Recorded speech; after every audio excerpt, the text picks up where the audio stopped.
Magga was about to die for the 14th time.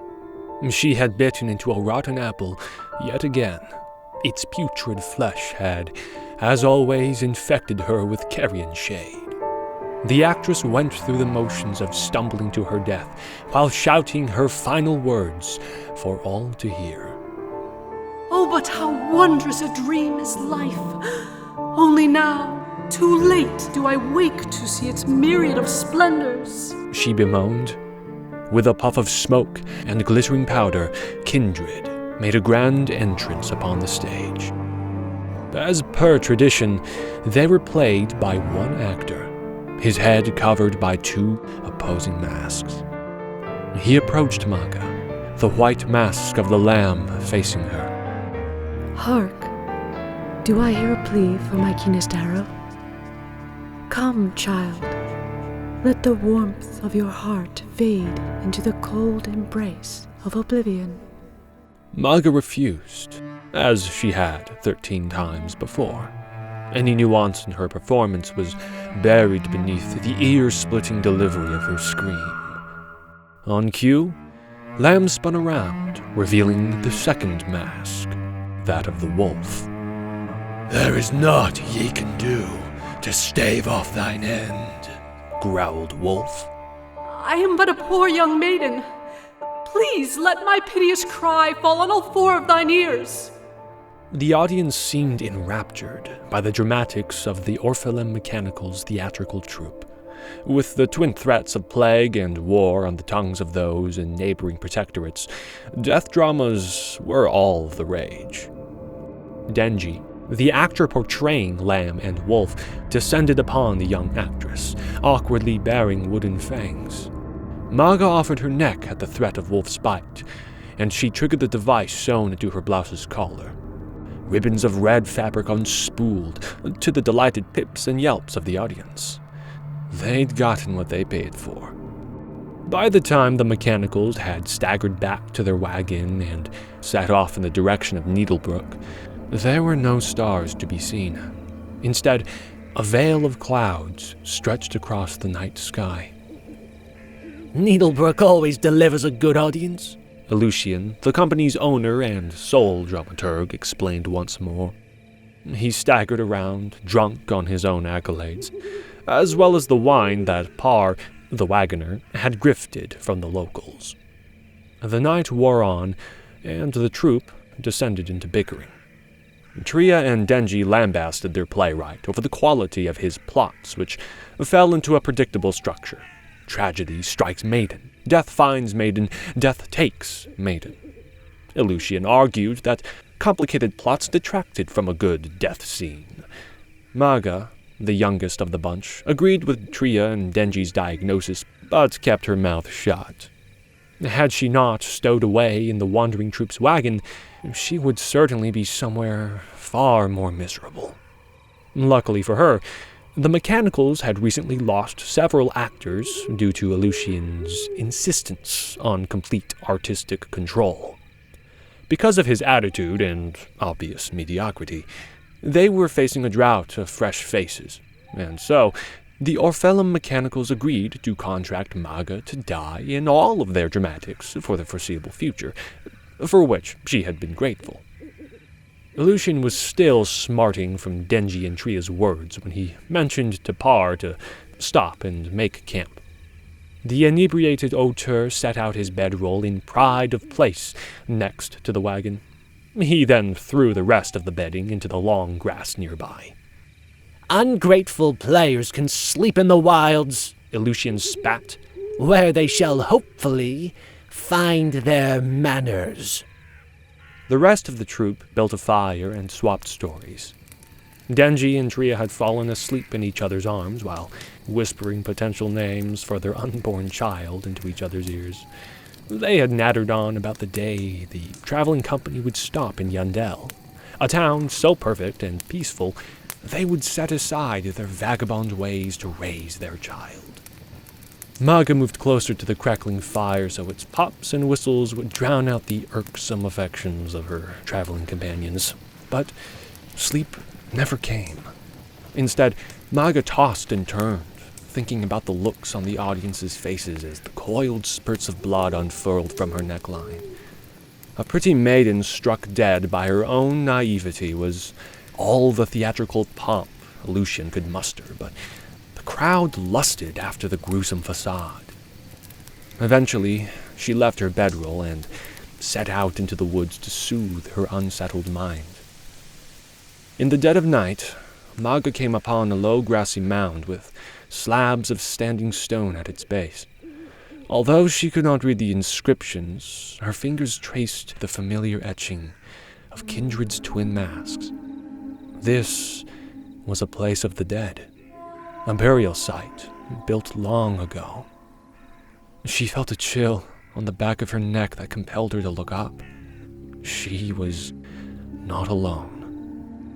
Magga immediately understood what she saw, for she'd encountered a crude impersonation of them night after night, but poor Denji couldn't begin to instill the dread washing over Magga. Before her, perched on a weathered barrow archway, was Lamb herself, flanked by her ever-faithful counterpart, Wolf.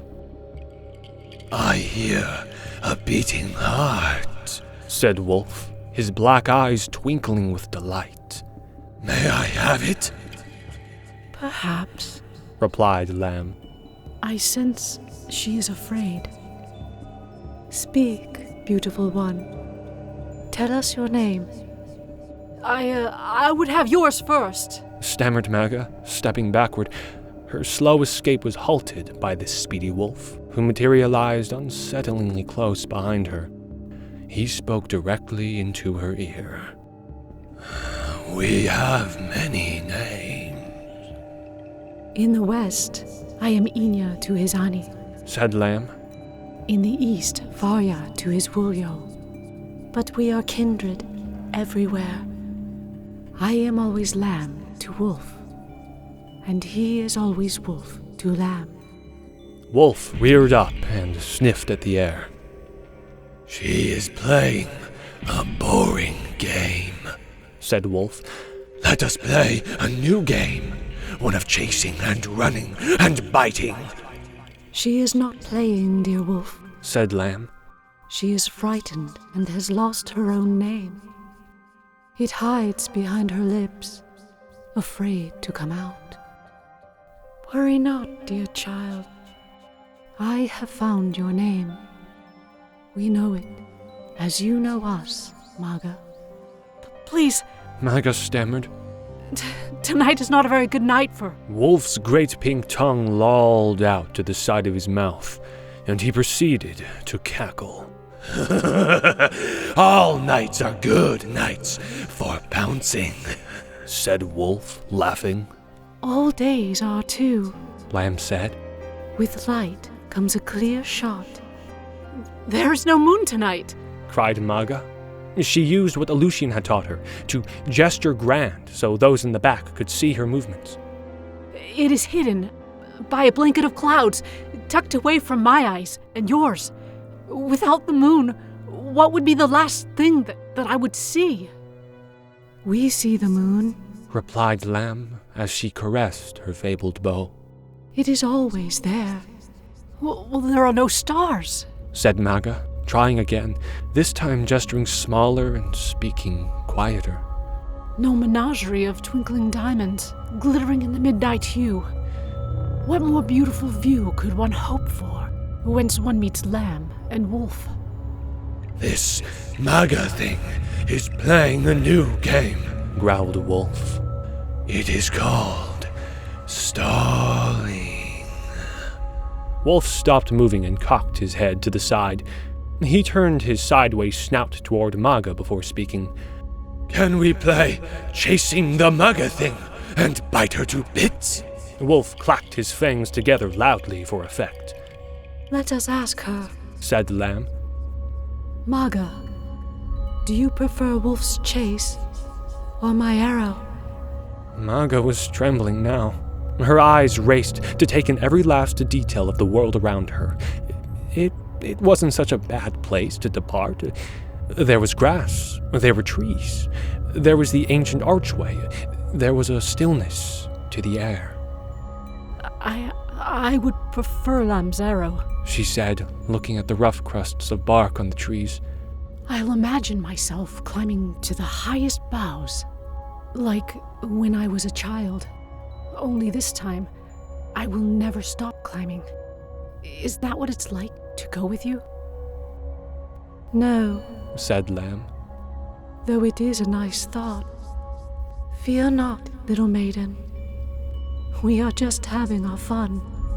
You have come to us tonight. We have not come for you. I cannot chase Magga thing, said Wolf, with a hint of disappointment in his voice.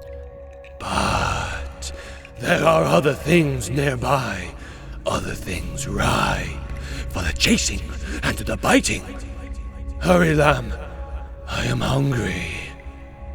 For now, know that your theatrics have pleased us, and we will watch them until the day we meet again. Wolf passed over Magga and disappeared into the woods. The shadowy beast snaked away through the fields of tall grass. Magga looked back toward the weathered barrow. Lamb was gone. The actress fled. When Magga returned to the encampment, she found it in utter ruin. The wagon she had only just begun to call home had been ransacked and reduced to a smoldering husk. Bits of clothing and ruined props lay strewn across the campsite. She found Denji's body where he'd slept. He had died protecting Tria, whose corpse lay behind him. Judging from the trails of blood, their deaths had not been slow.